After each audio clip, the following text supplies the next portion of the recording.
నమస్తే రైతు సోదరులారా, ఇది మంగళమడక నరేంద్రది తోట. నరేంద్ర యాదవ్, ముదుగుబ మండలము, మంగళమడక. 45 నుంచి 48 రోజుల తోట ఇది. రైతే వీడియో తీస్తున్నాడు, ఎవరు లేరు, మేమిద్దరమే ఉన్నాం. ఒకసారి మీరు చూడొచ్చు, ఎట్లుందో చూడండి. ఈవెన్గా ఒకటే హైట్, ఎక్కడన్నా కానీ తోట అంతా చూసుకోండి ఒకే హైట్. నిదానంగా చూపించు, వాళ్ళు మళ్ళీ ఏందో అనుకుంటారు. చూడండి, నేను చూపిస్తాను. అనుకోండి, చూడండి, ఈయన రైతు, ఈయన పేరు నరేంద్ర. హైట్ చూడండి, ఒకే హైట్. ఎట్లుందో చూడండి, కాయలు కూడా పడుతూ ఉన్నాయి. ఇంకా గ్రోత్ ఎట్లుంది చూడండి.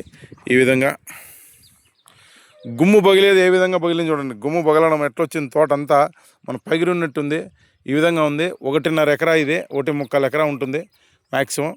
గుమ్ము పగిలి చెట్లు ఏ విధంగా ఉన్నాయి చూడండి. ఒకే ఈవెన్ హైట్లో గ్రోత్ కూడా చూడండి. ఈ విధంగా మీకు కావాలనుకుంటే నా నెంబర్ ఉంది కదా, స్క్రీన్ మీద ఇస్తాను, నాకు ఫోన్ చేయండి. బూస్టర్లు ఎక్కువ వాడినాడు ఈ అబ్బాయి. బూస్టర్ల వల్ల ఈ విధంగా గ్రోత్ వచ్చింది. ఇది చూడండి ఎట్లుందో గ్రోత్. మీకు కావాలంటే బూస్టర్లు 4 రాష్ట్రాలకు సప్లై ఉంది, చేస్తాను, నాకు ఫోన్ చేయండి. Thank you friends.